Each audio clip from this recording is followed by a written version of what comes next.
Hello, ladies and gentlemen, welcome to another episode of CookieCast. Today on CookieCast, it's the football podcast. The guys are here, they're talking football. What more could you want from a football podcast? That's right, join the guys going through last week's games and previewing next week's games. This week's games, some would say. Before we get started, please do consider like, share, subscribe and comment. Leave a review where you can leave a review. Obviously, the big one, share that podcast, people. Share it around. If you've got a football fan in your life, send this podcast their way. They will love it. Right, let's get started. Here we go. This is CookieCast, football podcast.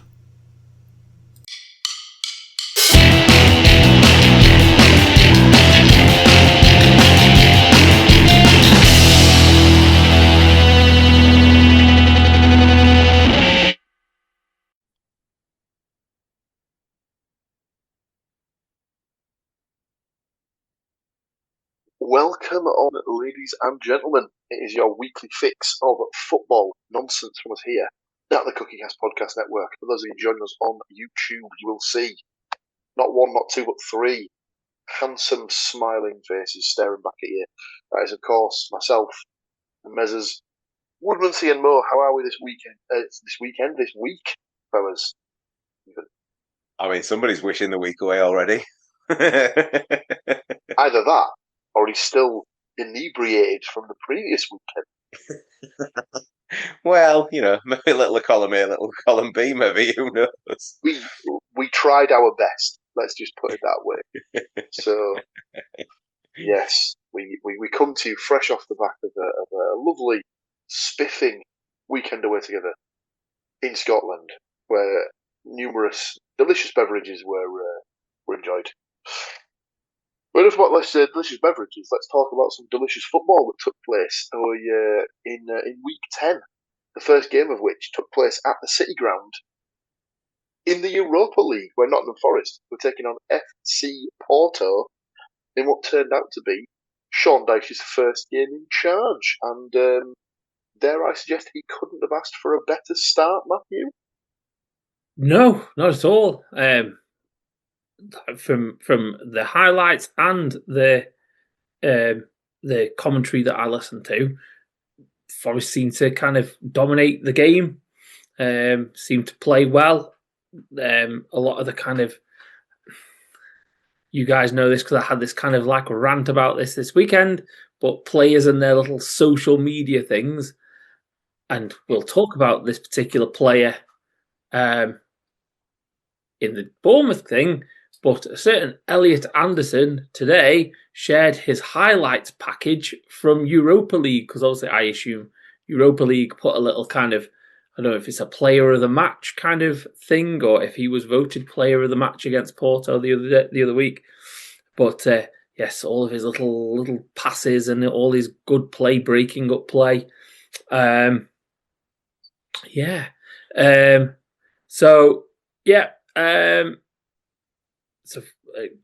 So Forest seemed to kind of have the best of the chances, the best of the ball.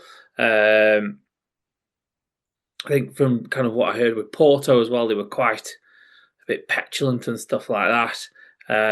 But late on in the first half, kind of, it's one of them soft penalties that I think when I was listening to the commentary and watching the highlights as well, it's a one that possibly wouldn't be. This is where it's the nonsense of VAR and nonsense of the handball rule of it probably wouldn't have been given in the Premier League, but is constantly given in Europe. So Jesus headed it / deflected it towards the defender. It hit his arm, and they gave the penalty. To which Morgan Gibbs-White tucked it away nicely. To kind of bring a bit of joy to the City Ground, and then it carried on.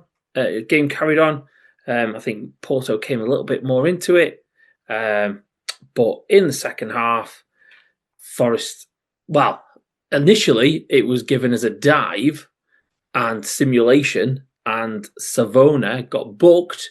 To which then it was sent to the VAR because it was quite possibly one of the most blatant penalties since last week's podcast. Um, it was a pretty stonewall penalty for me. I mean, when you catch a guy on the thigh, it's a penalty. I don't think he's chucking himself to the ground. I mean, obviously, all players add a little bit to it to make sure they definitely go down. To give the ref a bit of credit, on first glance, I can kind of see why he's giving it why he originally gives it as a dive. Because I think the Porto guy went to sort of like play the ball and planted his foot, and it's the sort of the second motion that he makes that trips Savona over. So I can understand why he thinks it's a dive, because I think in a kind of weird way it probably looked like it was, but it's the sort of the second. I'm describing this terribly. I'm really butchering this, but I can see why you would have thought it was a dive. I think it's kind of like the reverse NFL thing, isn't it? Of like when someone gets done for a late hit and they've already launched themselves, and then the QB kind of slides last minute, whereas Savona was on his way and he'd planted his foot there, and there's no way you can change your direction that quickly, or slash no player is going to change direction that quickly if you put your foot there. I think it's that kind of thing of like, I'm not going to get hurt that bad, but I'm going to possibly win a penalty. But either way, VAR came in, changes it round, and Jesus tucks it down the middle for his fourth goal in Europe this year. Saying that, after all our rantings about VAR last week, more of that in a bit. Obviously, it also saved Forest. Saved Forest conceding a penalty to Porto earlier on in the game. So yeah, lovely first result for Sean Dyche. Got that 0, that nice clean sheet that we thought about, but also scored a couple of goals. So yeah, 2-0 win. We're in the middle group again. They got to do a playoff or something like that to get through to the next bit. Confusing. Possibly coming to World Cup qualifying to you soon. So yeah, isn't it that you just play a few games, and if UEFA like you, they just let you through, and then if they think that kind of seems to be, if they want you to tell it because it tells a good story. Or they perhaps like got some latent guilt over kind of dodgy referees in the 80s that cost your club a UEFA Cup maybe a while ago. Yeah, you need somebody like Nan to die and go on with a full X Factor sob story, and then you'll be right. That'll get you through to the judges' houses. Anyway, so predictions-wise, no one had predicted a Forest win or a Porto win, for that matter. We'd all gone for a draw. Matt had gone 0-0, back to basics. Sean Dyche's first game in charge, very much so. No points for Mr. Mo. I'd gone for a 1-1 draw with Wood and Boy Saints to score. No points for me. Stuart also gone for a 1-1 draw. For a halt for Porto, but Igor Jesus for Forest, so bags us up a bonus point for the Forest goal. Our second game of the week took us to the weekend, whilst we were fully ensconced in Scottish nonsense. So unfortunately, Mr. Woodmansey was not able to attend Hull City versus Charlton Athletic. So you'll have to tell us what happened off the basis of your watching of the highlights, no less. Well, I did get a full match report from my 10-year-old twins, because asking Sarah to do that was probably not happening. So yeah, they both gave me the full rundown, and then I have watched the highlights and stuff since. So I can say that both teams went into this week in decent form, both as well in the current playoff mix, which, considering that Charlton got promoted last season from League One, and everybody said that Hull would be going down and nailed to the bottom for most of the season,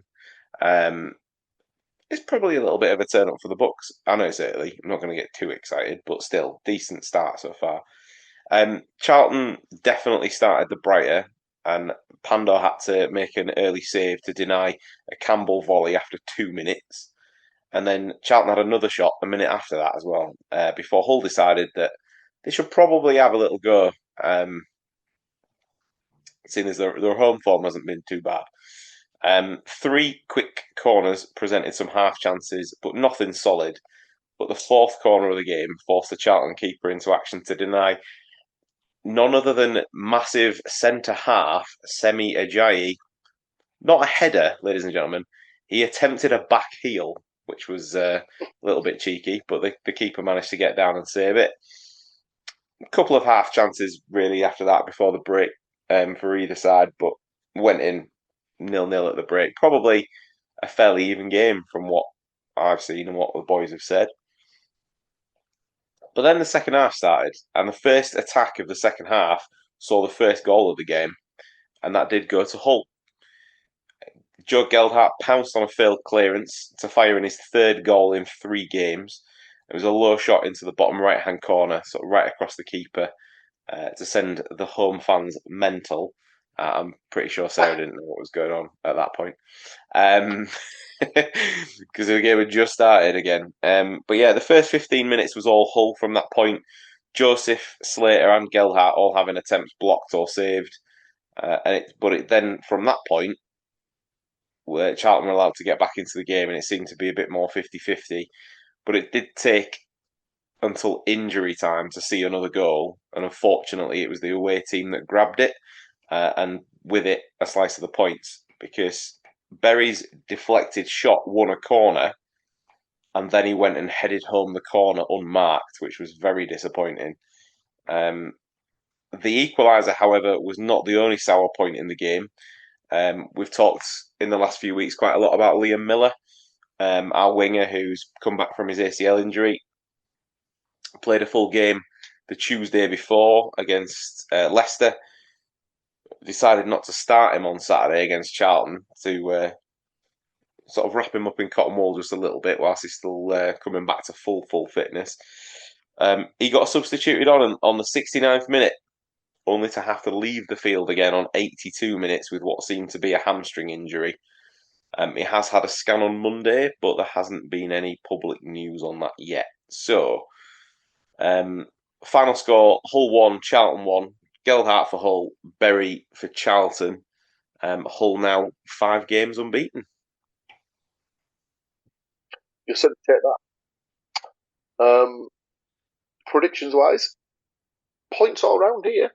I'd gone for a 2-0 win, so no points for the score, but I did have Geldhart and Crooks as my goal scorers, so I do get a bonus point for the Geldhart goal.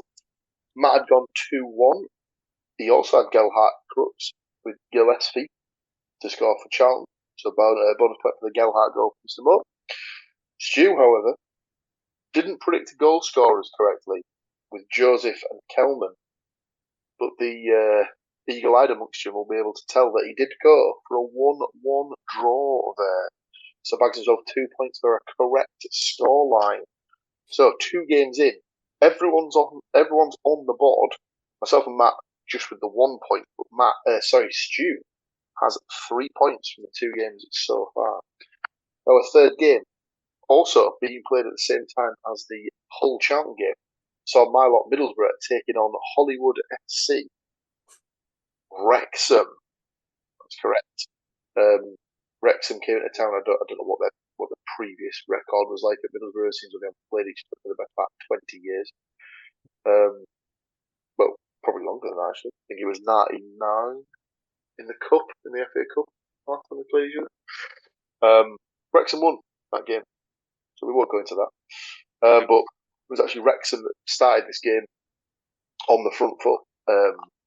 It was an old boy of the podcast, Ryan Longman, who had an attack down the left-hand side that drew a smart save from Sol Bryn to give a corner to Wrexham, and from that corner they actually took the lead on 7 minutes when a short corner was played out from the left-hand side and made its way to Windass, who was maybe five or so yards outside the box. didn't seem to be getting closed down by any Borough player, so took a little touch. Had an effort that was heading on target, but was in no way looked dangerous or anything like that. But took a big deflection off Dale Fry, completely wrong-footed Solbrin in the net, and just went straight through him to make it 1-0 to Wrexham. From the highlights I've seen, wasn't many big chances for the rest of the first half. Just obviously Borough trying to get back into the game. Rob Edwards obviously wasn't happy with what he'd seen in the first half, as he made not one, not two, not three, but 4 changes on in the half-time break. Matt Targett coming off the left back for Sam Silvera. Morgan Whittaker, even though two in his last 2 games, was taken off at half-time for Luke Ayling. Sven Nipan taken off Alan Brown. Bergzorg off for Tommy Conway, so basically changed the entire 3 in behind the striker and the left back to see if he could get a grip on the game. And the remainder of the game did seem to be the majority of Borough chances, a couple of saves from the keeper. Wrexham could have actually gone 2-0 in front. A deep cross from the left-hand side found Kiefer Moore not unmarked, but certainly under a little bit of pressure in the box. And he planted his header firmly onto the roof of the bar, or the top of the bar, and went over. And Borough capitalised on that in the 80th minute when they did finally break down Wrexham's defences and get the equaliser. A sloppy bit of play on the edge of the Wrexham box with a clearance made its way out to the right-hand side, where Callum Britton put in a deep cross, which seemed to just loop up in the air, stay up in the air for a long time. Hayden Hackney, however, managed to find his way into the box on the edge of the 6-yard area and managed to plant his header firmly past the keeper to make it 1-1. Borough had a chance to win it almost at the death when Luke Ayling found himself on the ball in the box, but his left-footed effort was tipped over smartly by Okonkwo in the Wrexham goal to keep it at 1-1, and that's how it finished in the end. Not as many points on offer in this one as there was in the last game, as everyone had varying degrees of Borough win. I had 3-1 Borough, didn't have Hackney or Windass as my goal scorers, so no points for me. Matt had gone 2-1 Borough, Whittaker, Nipan and Moore. No points there, obviously. I was hoping that header would have gone a little bit different. No points for Matt. Stuart gone for a 3-1 as well. Strelec with 2, Conway with 1. Windass to find the back of the net for Wrexham. So just bang himself a bonus point for the Windass goal. So far, still myself matched on 1 point, but Stu streaking ahead with 4 points from the opening 3 games. That takes us to our final game of the week, where Bournemouth were taking on Nottingham Forest at the...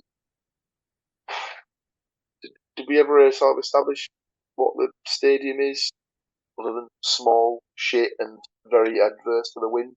The lack of Vitality Stadium. Yeah, we'll go with that. That sounds nice. I like it. Rolls off the tongue. We were able to watch this one via the medium of the Sky Sports Plus app on the train home, and I bet we all wish we didn't. Yeah. The first half was decent. I felt like Forest did all right in the first half, and some chances, and seemed to be zipping the ball about and stuff like that. And then the referee kind of, well, apparently I read this afterwards. The linesman had given a goal kick, and the referee overruled him. Yeah. So obviously, I think Sean Dyche had a rant about that, saying, what's the point in having assistant referees if the referee's going to overrule them, particularly when that person's seeing it properly, and that kind of thing. And from there, Marcus Tavernier managed to what do they call it? An Olympico or something like that. Score directly from a corner kick. Anyway, that's what we call it in old money. Anyway, I think there's a thing at the moment where obviously it seems to be the done thing that you put somebody on the line, which also means box out the goalkeeper, which means stick your arse in the goalkeeper, put your hands around him, and then conveniently run off well after the ball's been sent in. And this is not just a Forest being done by it thing. I've seen Forest do it to other teams. I see it on a weekly basis. And I know the keeper can use his arms, and everyone, fucking keeper can use his arms. Yeah, also it's a bit difficult when you're, not being a tall person, but being around tall people, their centre of gravity is slightly higher to everybody else, and therefore you give them a nudge, it's going to send them kind of not they're not going to be able to do their job. And I just think it's now getting to the point where you see it's never reviewed, it's never looked at. But how did Sells end up behind his own line when that corner was coming in? Because he wouldn't have voluntarily gone in there, and whoever their striker was definitely backed into him, definitely shoved his arse into him, and then definitely ran off as if to say, well, not guilty, Your Honour. But still, Sells should probably have done better as well. I think the problem is at the moment is that we don't really have a worthy backup goalkeeper. And then it seemed to be like after the good kind of it does make me laugh. I'm sure Sean Dyche won't be saying this, but it's very much like a foreign manager thing. Good sensations from the previous game. I always kind of that phrase always amuses me quite a lot. But yeah, good sensations from the previous game seem to completely disappear as lots of finger pointing, lots of not doing a whole lot. Messers, Anderson and Gibbs White both guilty of it, of kind of looking at people, telling them that they're doing the wrong thing when it was them who gave the ball away. Speaking of which, the second goal.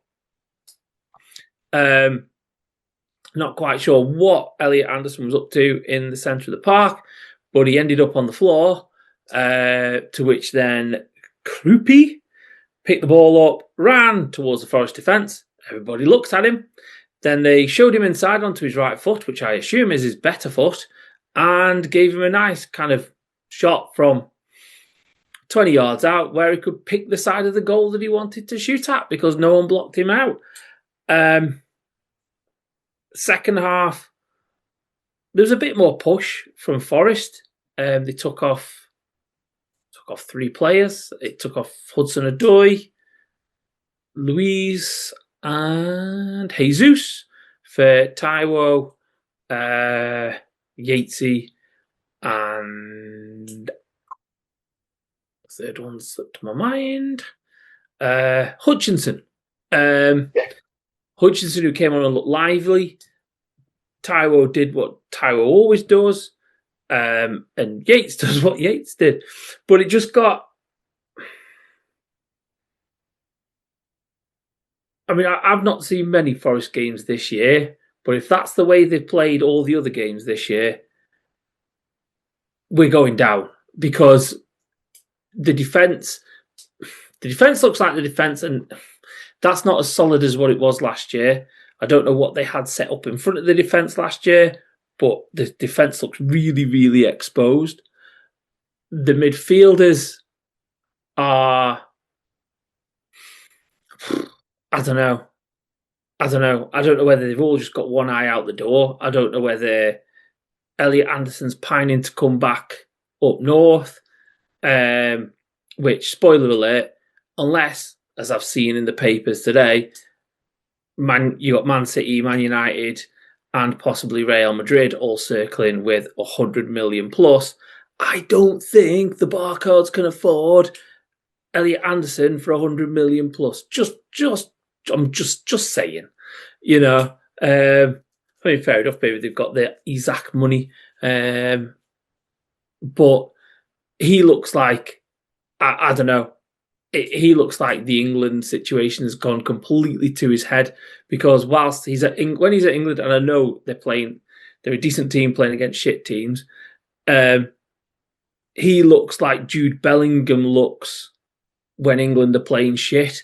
He's pouting about the place, some of the passes and some of the balls I'm sure there was one stage in the second half where he just fired the ball out of play. And it's like, get over yourself, mate. You know, you're playing in a team. You know, yeah.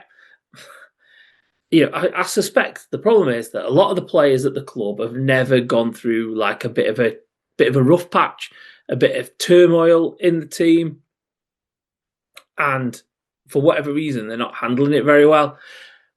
But I sincerely hope that they're going to learn about dealing with it, being as in his after post-match interview, Sean Dyche was like, yeah, day off's cancelled tomorrow. Everybody's in for training. So they were training on Monday. They were training on Monday and they've trained all week because, quote, we've got a lot of work to do and they're going to do. So, like, no more Uncle Nuno putting his arm around them and any of that kind of thing. No more best pal Ange or we all hate Ange and want to get him sacked because Sean Dyche is going to kick your ass for a week and probably literally kick your ass for a week kind of thing. Apparently he has things called gaffer days, which all the footballs and all the cones and all the goals stay in the cupboard and you run like a bitch for 3 hours.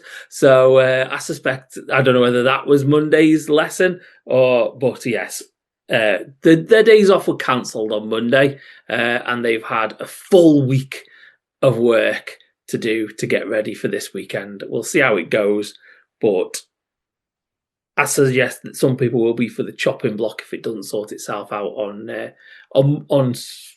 Saturday. And part of me hopes they get a bit of their comeuppance from Thomas Tuchel as well, because if you're not playing well for your club, you definitely don't deserve to play for your national team. So there'll be no, back with the boys in me England kit, even though I've been dog shit for my club this season. Morgan Gibbs White. So yeah. 2-0. Third from bottom. 3 points adrift already. Yeah, get your fucking fingers out. Lots for Mr. Dyche to ponder, shall we say. Podcast predictions wise, I had gone for a 2-1 Nottingham Forest win. Sadly, Cali Mwenda and Ndoye did not score, but Tavernier did. So I bagged myself a little bonus for Tavernier's goal. Stuart and Matt had both gone for 2-1 Bournemouth wins. Sadly, they did not pick Tavernier or Krupi as their goal scorers, so do just get that 1 point for the Bournemouth win. So all that means, come the end of the week, means that myself and Matt finish the week on 2 points apiece. But Stu got points from every single game and bagged himself 5 in total for the week. So a win, as it were, Mr. Woodmansey. I say a win. I've never kept a track of who actually wins the week. So these points are all complete and utter bullshit. I mean, they're not bullshit within the realm of the week, are they? No, I'll just don't try and take the glory off my. I'll take a little win when it happens. Chip merrily pissed on there. My intention. I was going to say that wasn't my intention, but that definitely seems like it's come away. As we just said, you shit, mate. Your predictions are shit. So yeah, don't really know what's happened there. So week 10 done and dusted. Week 11 brings with it 5 games. Whew. We haven't had a busy 5 game week for a while. So in order to prepare ourselves to do some predicting, we are going to have a very, very small break, and then we'll come back with first up Norwich City versus Hull City. Don't go anywhere. We'll be right back. And you see, just like that break we talked about, it's over. It's done with. we'll jump straight into week 11. And as we said before the break, it starts with Norwich City versus Hull City live on the Sky Telly box via the medium Sky Sports Plus, as it's a 12:30 Saturday kickoff. Not that you needed any excuse to not go to Norwich, as it's in the arse end of nowhere and a complete ball ache to get to. But a 12:30 Saturday kickoff will put you off trying to go to that game, I dare say. Well, as I will be working at a beer festival at said time, I will be hoping for some positive score updates via my watch. So we'll see. Obviously, it is Mr. Woodmansey's team, so we will go to him for his prediction last. I'll kick us off this week. Going into this one, I believe Norwich have lost every single one of the home games they have played this season. So because it's one of our teams. On top of that, they've not only is that correct, but they've lost their last 5 straight, whether that's home or away. Interesting. Obviously, because they're playing one of our teams, that run will of course end. So I've gone for a 1-1 draw here. I've gone for Sargent and Gelhardt with the goals. Matt, what have you got down for Norwich versus Hull, the battle of the cities?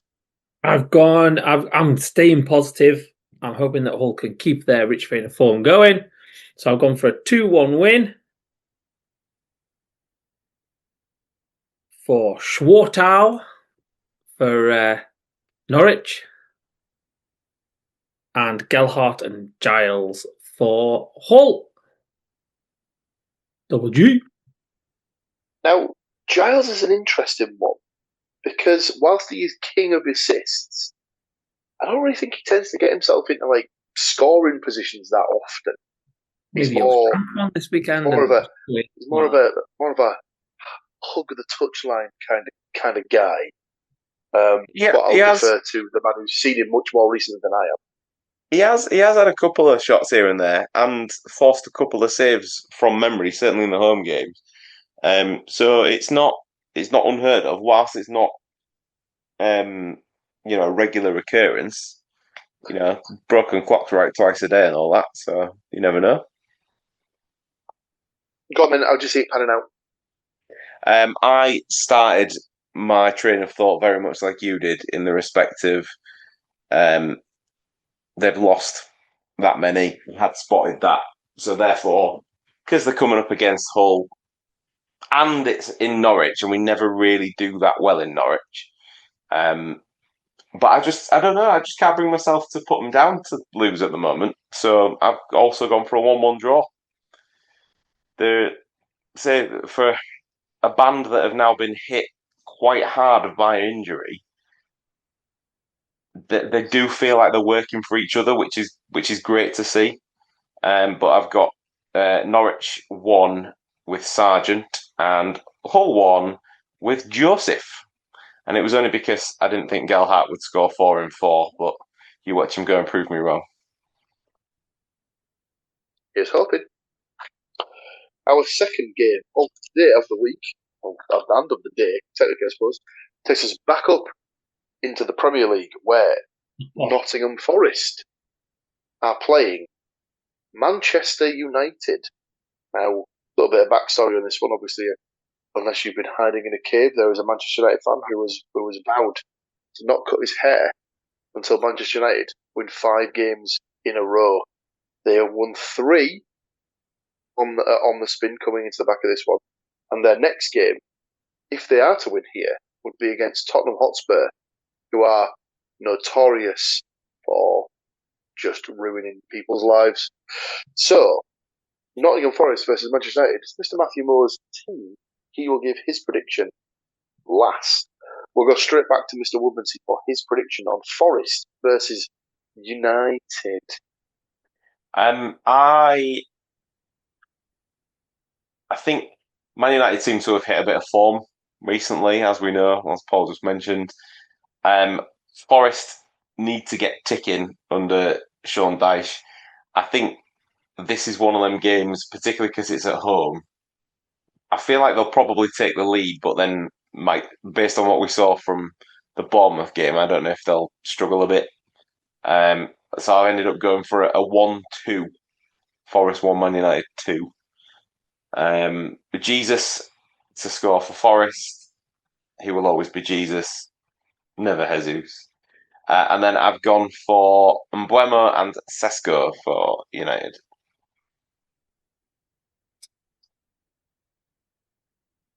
I am in complete agreement with Mr. Woodmansey there. I too have gone for a 2-1 Manchester United win, basically for the exact same reasons that you said there. They kind of hit a bit of form. It's that sort of thing where at any other time of the season, you'd probably welcome Man United coming in. But when you're not on the best of form and they seem to have actually hit a bit of form, it's kind of one of the worst teams you want to be playing, really. So I too, like I say, I've gone for 1-2. I've gone for Hudson-Odoi for Forest. And then everyone's favourite moaning little bitch, Fernandes and Diallo to score for. I think you'll find it's Fernandes, Paul. Just saying. He's a flange, but we don't know about Fernandes. We go to the main man himself. How do you see it playing out? Will this Afro get to a potential fifth game?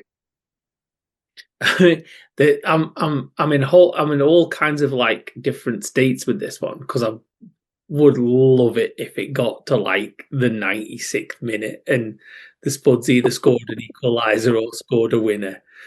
But then also the Schadenfreude kind of part of me wants Forest to do it so that then I can come and crow about it next week.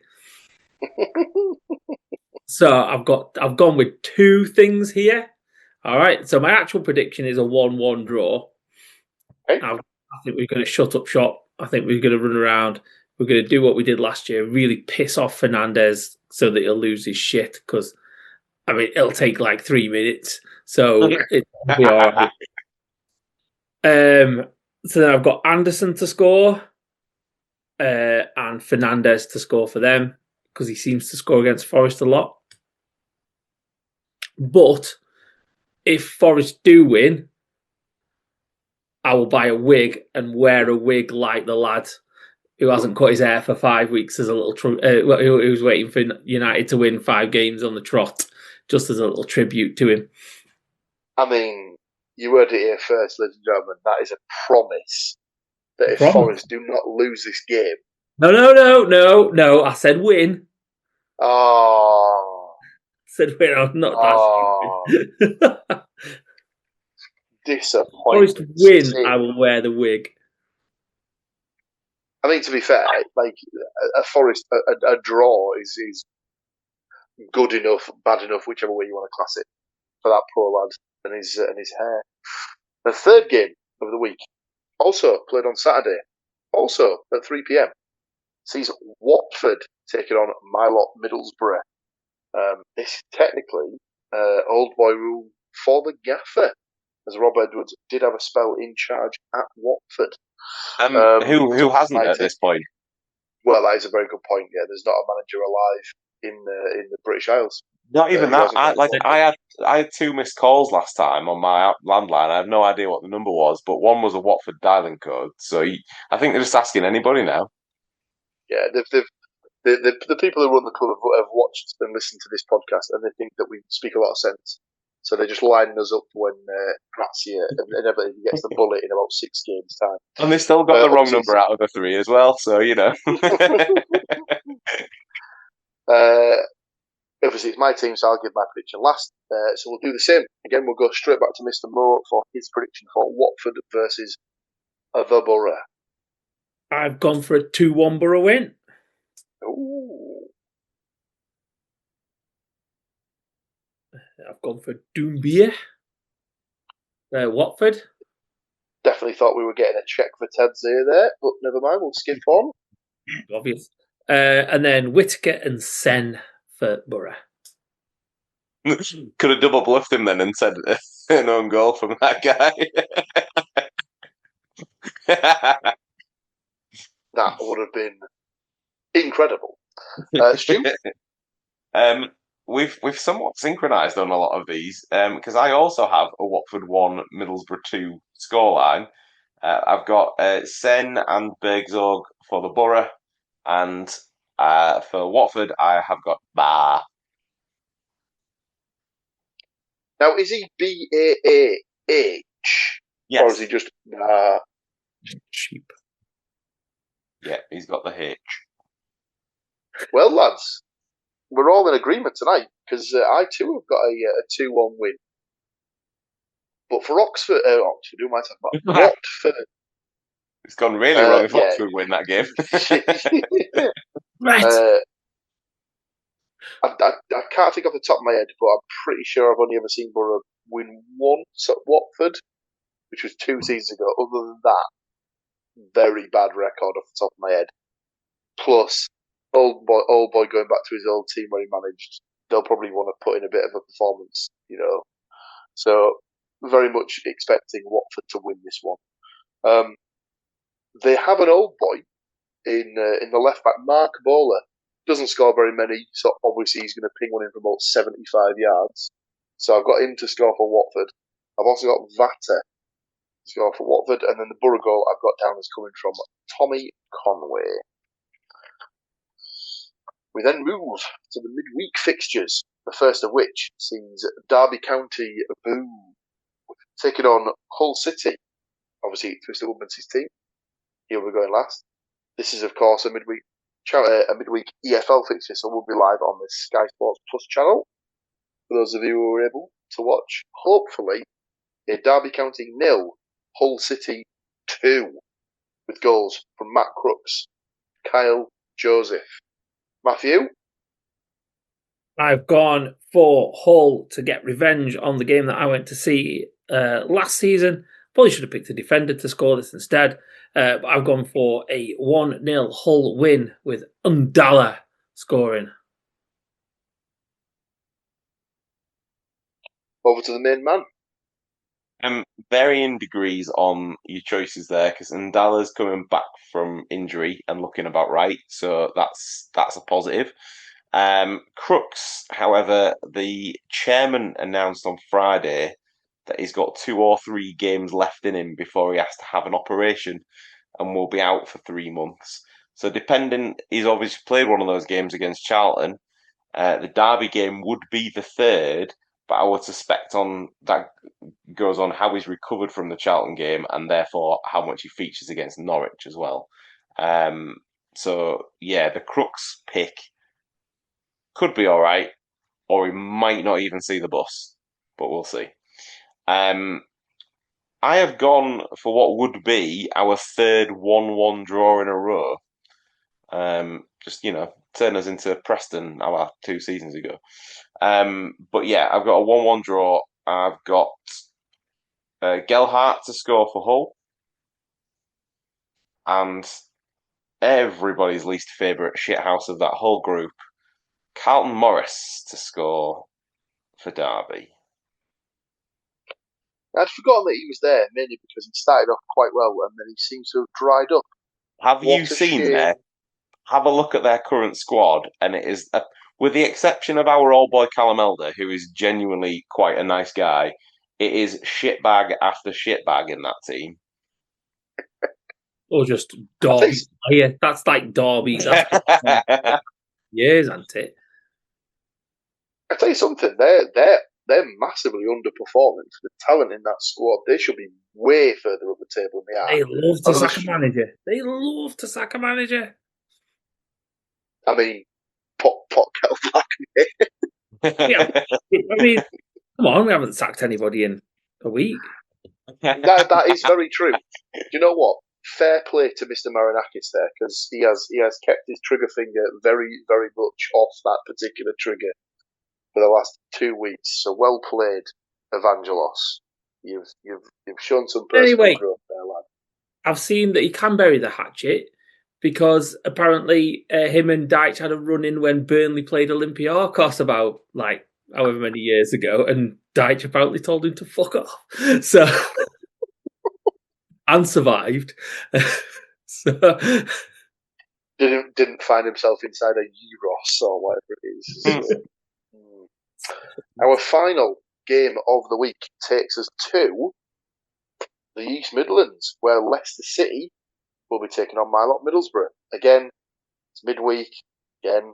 It's an EFL fixture, therefore it will be on the Sky Sports Plus app for anyone available to watch that is able. It's my team, so I will give the last prediction of the week. So let's go to Stu for his prediction for Leicester versus Borough. 5 games we've picked this week. This is my third 1-1. I just can't. Again, Leicester, terrible form at the moment. They weren't that bad when they played us, but there was just no cutting edge. But they've got to pick up. Of the quote from the last game, the talent in that side massively underperforming probably applies to Leicester even more so than Derby, I would suggest. But obviously Borough doing the business at the right end of the division, so I just couldn't not pick a draw. I've got Fatawu for Leicester and Conway for Borough. Lovely stuff. Matt? I have also gone for a 1-1 draw. Okay. And I've gone Carranza for Leicester and Conway for the Borough. Right. Talk amongst yourselves while I just see what the hell you just said there, because that sounded like some sort of episode from your nose. It's just, I can only say bless. I assume Italian Jamie Carragher. Carranza. Italian what? Jamie Carragher. I mean, I'd love to see him say that, though. Well, you have to be wearing a waterproof jacket first. You'd have a stroke. Julian Carranza. Very nice. Sounds very exotic. Let's hope he doesn't get anywhere near the pitch. I've gone optimistic on this one. I've gone for a 2-1 Borough win.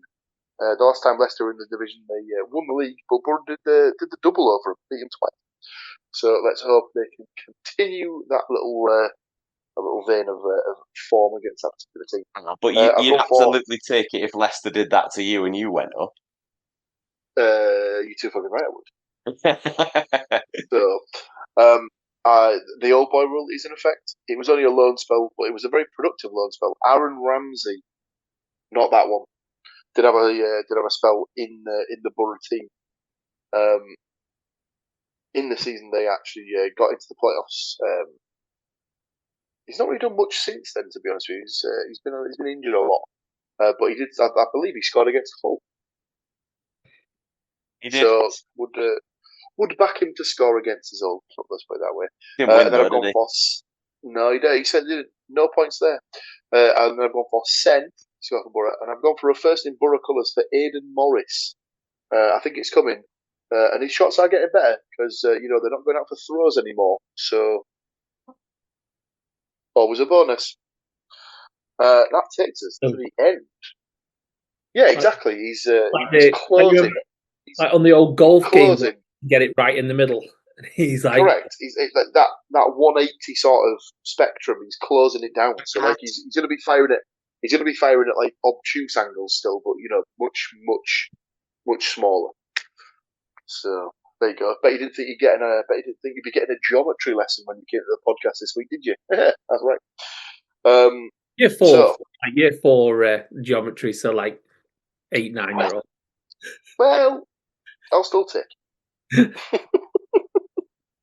That brings us to the end of the predictions portion of the podcast. But I understand, Mr. Woodmansey, you have been involved with the whole first team in a capacity this week, have you? No less. I mean, that makes it sound like I've done something important. No, because it's half term. If you've got kids, you may have noticed. If you haven't noticed and you've got kids, then I suggest you maybe answer the door to the social services that are banging.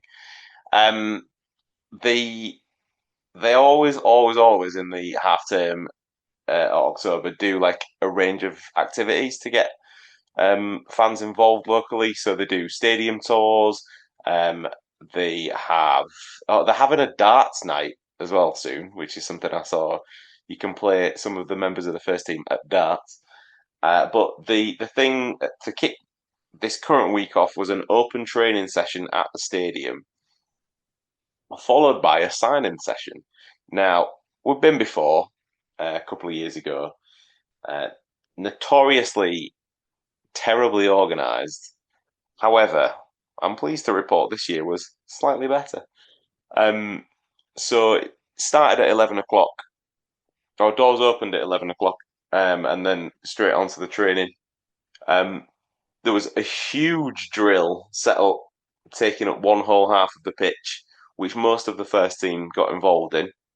And it was like a two-pronged thing as well, whereby it was like a pass and move sort of, and then a shooting exercise, which then the same players then peeled off and performed some sort of crossing situation at the other end. So that was quite interesting to watch.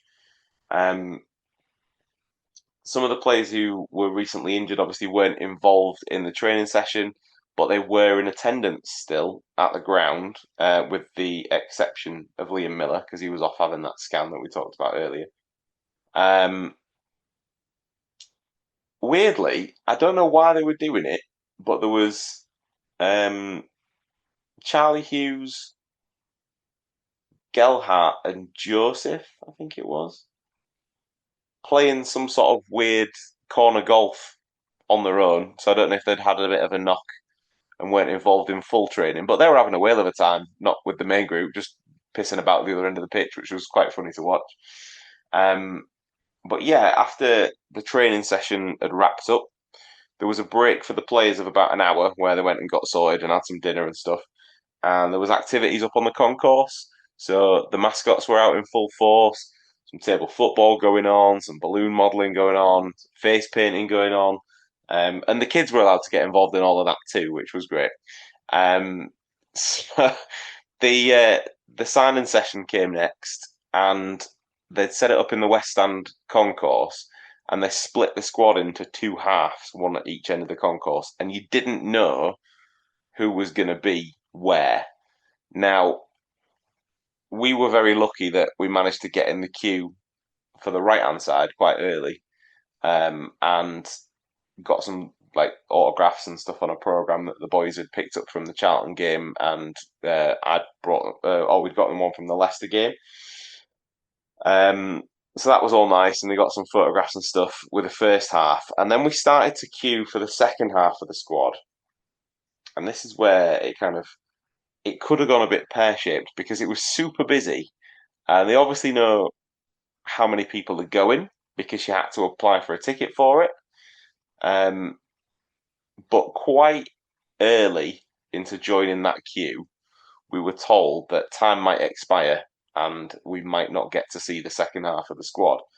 The difficulty in that for us personally was that the second half of the squad contained the new manager and some of my boys' favourites, including Louis Coyle.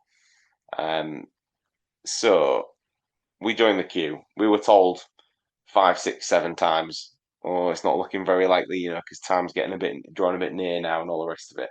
And they were doing the club staff were doing their best to try and sort of appease people that had waited. Anyway, we got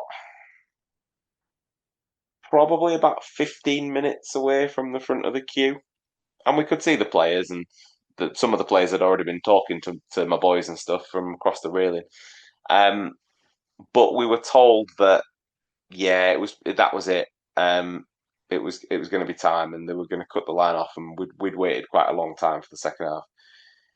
At which point, the manager and Louis Coyle, you could hear them having a little chat, and then they grabbed hold of the club staff and said, "Oh no, we're staying."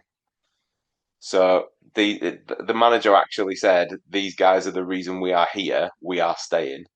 So, fair play to the guy. Really appreciated them staying for it. Got some pictures all together with some more of the players and the manager, and yeah, the boys went home very happy, and I think the grown-ups went home suitably impressed at the attitude that was conveyed by the management and the captain. It did make me laugh though, because we were very near the end of the queue, because some people had left, and as the end of the queue filtered down, Joel Ndala clearly hadn't realised that the last person had met the manager, because he had already got up out of his chair to go back down to the changing room area. And Joel obviously didn't see the end of the line, but just saw the manager walk off. And he was like, he's going. He's just left. Like, and then realised, I think, about 2 minutes later that, yeah, that was the end and he could indeed go home himself. So, but yeah, a really fun morning that turned into, well, a fun day in the end. And then just to top that day off for me personally, we left football training to go to more football training, because my boys train on a Monday night. So it was a full day of it. But yeah, good fun. So if you are a Hull fan, if you've not had a chance to go to the open training stuff, do keep an eye on their website, because they do advertise it quite far in advance. It's not a season ticket holder thing or anything. It's just open to everyone. So very much worth a look. And yeah, you get your chance to chat to some of the players if that's your kind of thing. Ooh, very good.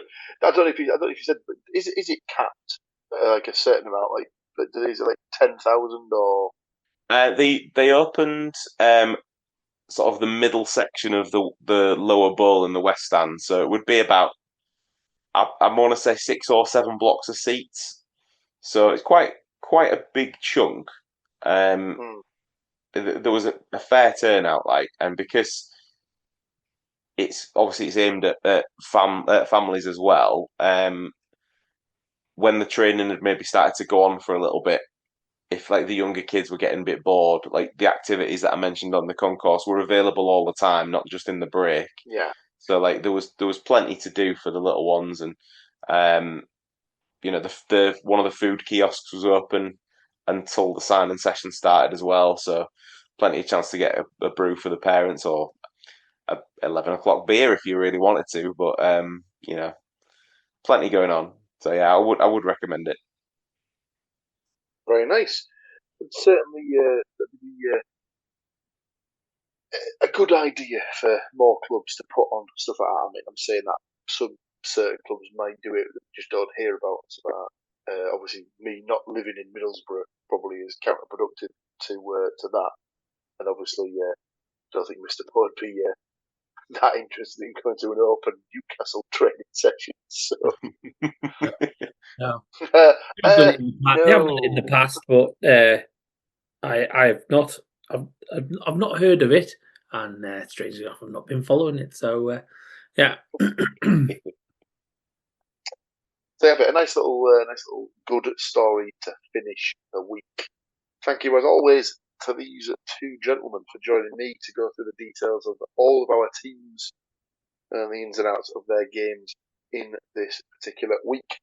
We'll be back in a week's time to go through those 5 games and bring you some more predictions for the games to come. But until then, it's a tatty bye from us, and we will see you all in a week's time. Goodbye. So there you go, what do you think to that? Another one done, another one gone. Big thank you for watching, big thank you for listening, big thank you for being here. Before you leave us, do consider like, share, subscribe and comment. Leave a review where you can leave a review. Comment where you can comment. Check out our website, thecookiecast.com. There we have social media links and an email button, and that way you can get in touch with us. That is it for this one. Until next time, I'm going to say bye, and I'll see you then. Thank you for listening to these grumpy old men talk about football. If you've enjoyed this episode, please like, share and subscribe.